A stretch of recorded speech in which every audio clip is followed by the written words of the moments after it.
Oi gente, tudo bom com vocês? Eu sou a Alice e esse é o Ali aqui e hoje a gente vai falar sobre Feios, o novo filme da Netflix. Então se você ainda não é inscrito aqui no canal, se inscreve aqui embaixo e deixa seu joinha nesse vídeo.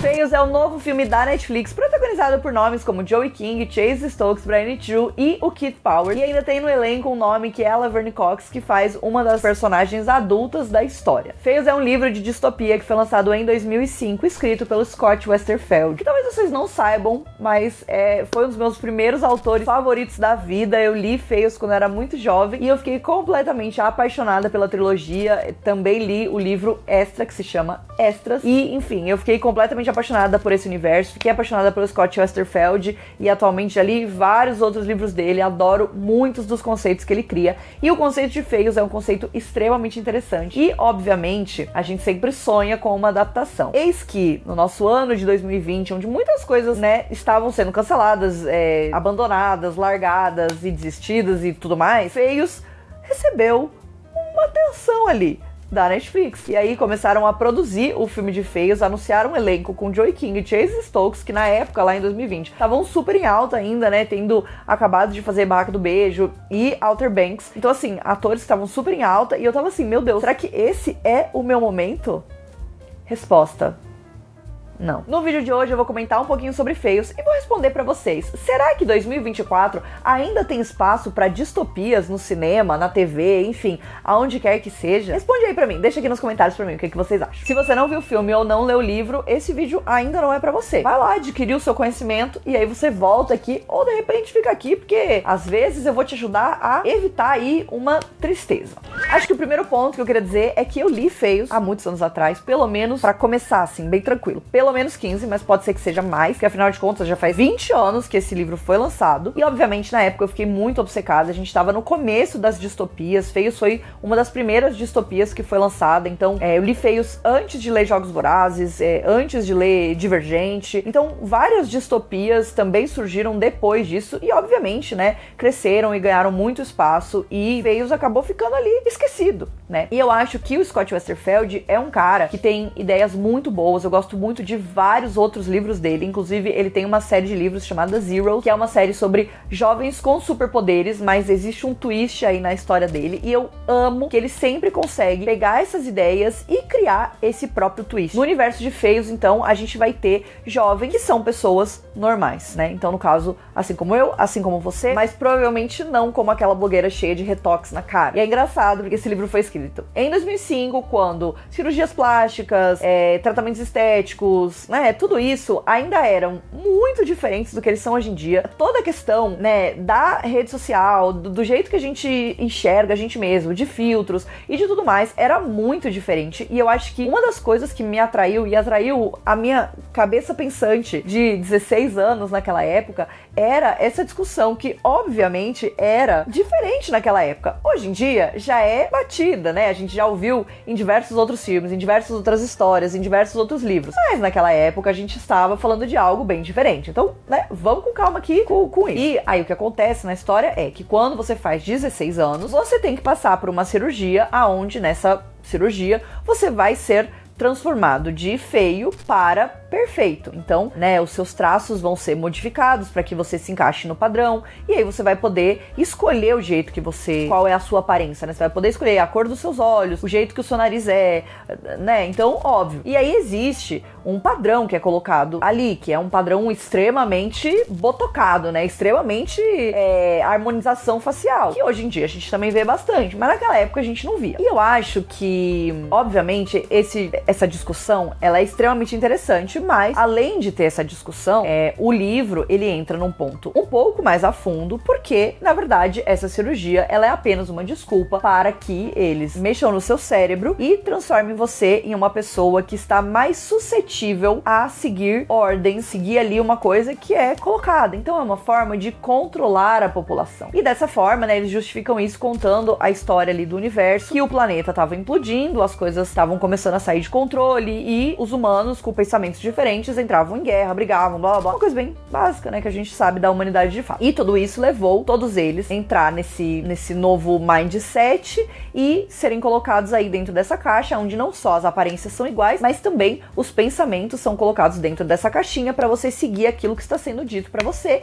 e para que você seja controlar. A nossa protagonista Tali, ela não tem a menor ideia de que é isso que acontece. E eu acho que, assim como muitos protagonistas de distopias daquela época, ela tropeça sem querer na revolução, que é a fumaça, que é então um grupo de pessoas que mora fora da cidade, né? Então eles moram na natureza e eles têm ali as próprias coisas que eles usam pra ter comida, pra ter água, etc. E eles não passaram pela cirurgia. Então eles se recusaram, fugiram antes de fazer 16 anos, não passaram pela cirurgia e vivem uma vida mais feliz. E a Tali, ela nunca pensou muito sobre isso. A vontade dela é fazer a cirurgia logo e aí ela acaba se embrenhando aí nessa confusão de possibilidades e ideias e ela conhece uma outra menina, que é a Shay, que é uma menina que acaba virando amiga dela quando o melhor amigo dela, né, faz a cirurgia e desaparece da vida dela e meio que começa a ter umas atitudes meio estranhas. Então, né, ele sempre dizia que a gente vai ficar junto pra sempre, blá blá blá, e ela começa a ver que ele tá agindo estranho. E aí, enfim, né, então ela vai cair aí nessa evolução e tudo mais. Então, gente, pra mim,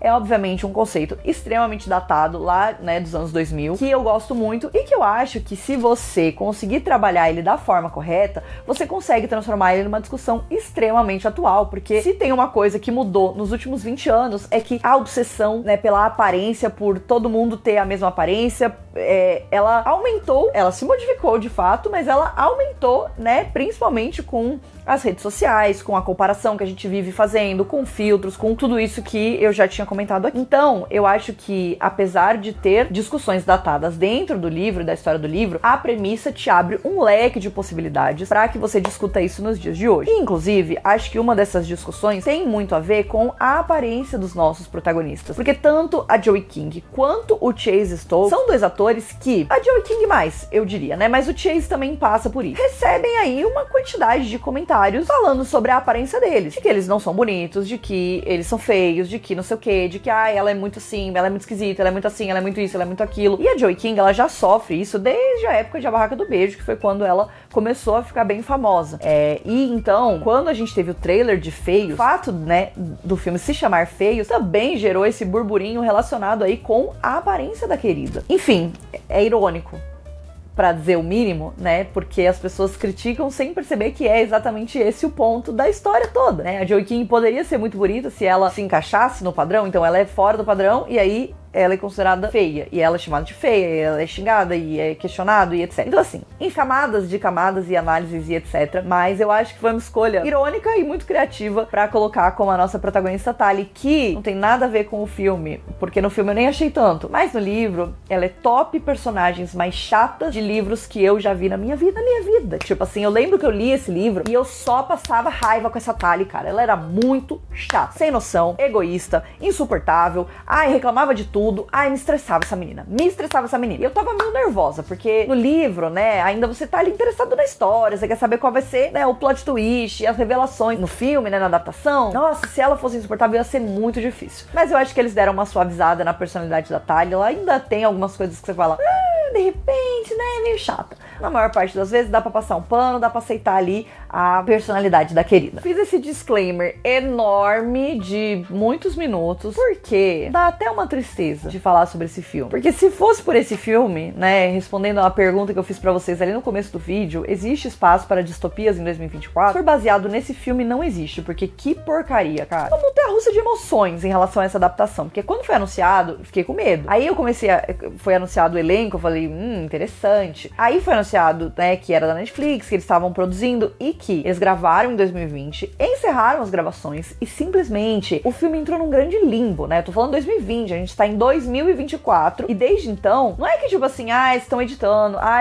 Não, o filme ficou perdido aí e aí no começo desse ano, como quem não quer nada, na surdina assim, a Netflix colocou o filme na lista de filmes que estreariam esse ano, sem data, sem nada, só falou assim, esse ano vai ter esse filme aqui. E E aí, de repente, chegou o dia, né? Como quem não quer nada, o dia chegou e chegamos até o filme de Faye. E aí, então, foi essa montanha-russa de emoções quando eles lançaram as primeiras imagens. O primeiro trailer, eu falei assim, cara, calma aí, que isso aí tem um potencial. Tem um potencial porque achei que os efeitos não tão terríveis assim. É um filme que não precisa de tantos efeitos especiais, mas precisa de alguns, né? E aí, se você não tá disposto a gastar nada com efeitos especiais, começa a ficar meio complicada a possibilidade. Mas eu senti que rolou um investimento, rolou umas possibilidades ali, e isso me deixou animada em relação a esse filme, porque eu pensei, tá, então o que mais estava me dando medo, tá aí, né? E o pior de tudo é que o Scott Westerfeld, que é o autor do livro, ele estava diretamente envolvido com essa produção. Então, ele estava no set de filmagem, ele inclusive estava postando várias fotos de bastidores no Twitter dele, falecido Twitter, que eu seguia o querido, e o querido, ele tava, né, me curtindo, me dando RT nas minhas coisas, e agora não temos mais essa conexão. A gente só precisa passar pelo roteiro. É uma situação delicada e pode ser um grande problema. E no caso desse filme,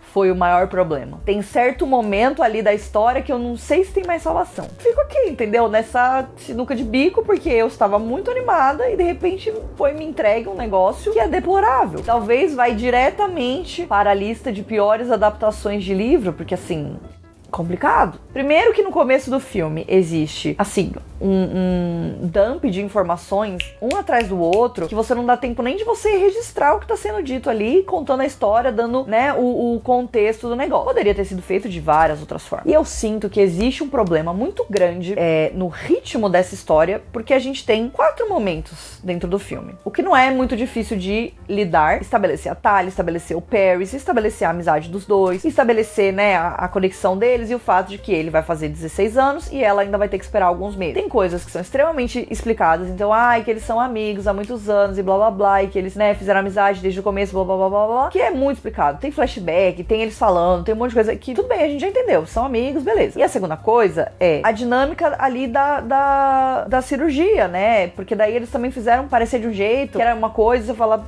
mas não faz sentido. Né, eles fazem um negócio todos os dias, tem pessoas que fazem aniversário e daí essas pessoas são levadas num auditório, tipo, não faz sentido. Mas tudo bem, esse momento é quebrado pra gente entrar no segundo momento, que é quando a Tali conhece a Shay. A Shay é a pessoa que vai fazer a Tali começar a enxergar coisas que ela não enxergava até então. Vai dar um livro pra ela, ela vai ler um livro pela primeira vez, vai começar a falar sobre a fumaça, sobre as coisas que existem além da cidade, blá blá blá, vai ensinar ela a andar lá de hoverboard, enfim, várias coisas vão acontecer. Terceiro momento, quando ela chega na fumaça e ela está sendo chantageada, né, pela líder pra denunciar ali a fumaça e levar eles até lá. E o quarto momento, que é o clímax da história. Só que parece que não tem tempo pra nada disso nessa história, mas daí tem tempo pra quê? Tudo bem, o filme não é grande, tem 1h40, mas assim, filmes desse tamanho já entregaram muito mais que no caso Feios não conseguiu entregar. Então, olhando pra esse filme como um quebra-cabeça de coisas que você precisa mostrar, existem outras maneiras de você contar essa história e trazer essa narrativa, dar todas essas informações e não deixar um negócio sem pé nem cabeça, aonde você não consegue nem se conectar com os personagens. Porque no momento que o Paris é levado e ele muda e ele tá diferente com ela, eu não me importo com a Tali ainda, porque o filme acabou de começar, eu não me importo com ele, apesar de ter achado os dois fofos, não me importo com nenhum dos dois, e aí eu tenho que ficar triste porque ele foi embora e ele abandonou ela e ela tá triste. Não faz sentido. Aí quando ela faz amizade com a Shay, as coisas também começam a andar de um jeito que quando a gente chega na fumaça e a Shay tá tipo assim, não, mas eu confio nela, a gente tá assim, ó, mas, senhora, faz um mais um, né? É muito triste falar isso e eu fico muito triste porque eu tava pronta pra passar um pano. Se desse pra passar o pano, vocês podem ter certeza que eu estaria passando. Mas nesse caso, nem o pano não vai tá dando, entendeu? Não vai tá dando. Porque realmente o filme, ele não prometeu muito e entregou menos ainda. E aí eu fico triste porque todos os momentos, né? Até a relação da Tali com o David, que é uma relação que é muito legal, que é bem construída, né, no livro, na história, que você enxerga onde eles estão se conectando e enxerga também a Tali mudando a cabeça dela. Porque a grande questão é que quando ela vai encontrar a Shay, vai encontrar a fumaça, ela ainda não tem certeza do que ela vai fazer. Ela ainda tá na dúvida do que ela vai fazer. Ela tá mais pra lá do que pra cá, nesse momento, né? Porque ela já viu o jeito que as pessoas na cidade agem, ela viu o que aconteceu com o Paris. Então, a gente tem essas questões que também não são muito bem desenvolvidas, né? Porque o Paris vai e ele fala com ela e ele manipula ela. Tipo assim, então a gente vai finalmente poder ficar junto. E a gente sabe que existe um fraco ali pra ela. Mas a gente sabe disso porque a gente sabe disso e não porque foi bem desenvolvido no filme. E aí, quando a gente chega nesse momento onde ela tem que escolher, é meio esquisito, porque daí ela começa a se apaixonar pela fumaça, pelo David, por tudo, mas não dá pra acreditar, porque as coisas são muito corridas. Gente, o ato final desse filme, todo respeito, o negócio ali ficou tenebroso. Tenebroso, tipo assim, até ali tava bem médio. Tava bem médio. Médio pra ruim? Sim. Mas tava médio, né? Tipo assim, se de repente eles fizessem um clímax legal, se de repente tivesse ali um momento de ação muito legal, né? Porque eu sabia que ia ter lá o A Fumaça Vive, né? No céu, ia ter um momento assim bem, né? Aquela coisa que a ação pega, né? Enfim, uma energia, um negócio assim. Eu, de repente, passaria um pano pros 2 primeiros terços do filme. Falaria, tudo bem, né? Eles queriam, né, desenvolver muita coisa, não tinha muito espaço. Mas do jeito que foi, eu falei assim, bom, é só o último prego no caixão, porque realmente, né, não tinha muito mais pra onde ir. E aí eu acho que a grande questão nessa história toda é que eu fico triste, porque era uma história que tinha um potencial e que eu acho que eles tentaram fazer a coisa mais óbvia e isso acabou atrapalhando eles. Porque se você pegasse e começasse essa história com a Tali fazendo amizade com a Shay tirando ela ali daquele buraco, né, e depois trazendo a história dela com o Paris em flashbacks pra que a gente fosse se conectando com a Tali e depois fosse entender por que ela tá ali naquele momento, por que ela tá questionando isso, né? Eu acho que haviam maneiras melhores de trabalhar esse roteiro e é muito foda quando você olha, né, pra uma produção e você enxerga que o problema tá ali no roteiro. A direção não é das melhores também, né? Ela, assim, não é 5,5 assim de direção, né? Realmente tem uns momentos que você fala, como é que a gente chegou aqui? Me parece que foi um filme extremamente picotado em vários momentos, né? Parece que falta cena em alguns momentos, sobra cena em outros, os personagens estão de um lado, depois eles estão do outro. As cenas de ação são uma loucura nesse filme, porque um tá aqui, de repente o cara tá lá na puta que pariu e você não tem a menor ideia de como ele chegou lá. Então a direção poderia ser melhor também. Mas se você tem um roteiro bom, dá pra passar o pano pra direção, mas se você tem um roteiro ruim e a direção já também não é boa, não tem o que salva, né? Não tem o que salva. E aí, o pior de tudo é que os efeitos especiais, né, e a ambientação do filme de uma forma geral poderiam ser coisas que ficariam extremamente toscas. Na verdade, me surpreenderam porque estavam bem legais, né? Como eu falei, eu li o livro há muitos anos, então obviamente eu não imaginava nada muito concreto, porque até as coisas mudaram, né, muito com o passar do tempo. Mas eu acho que tem vários elementos visuais legais, né? O efeito ali do hoverboard delas, que elas andam, que tem o negócio, né, do metal que ele precisa para poder deslizar, as criações ali, o computadorzinho, tem várias coisas que são interessantes, o anel que ela gira, o que ela hackeia também as coisas, tem vários conceitos interessantes, são bem colocados, visualmente é interessante, eu acho que eles conseguiram executar de uma forma muito interessante no filme. E os visuais foram talvez a coisa que eu realmente mais gostei, porque eu acho que funcionou. Não gostei tanto da aparência dos perfeitos, né, e depois dos especiais.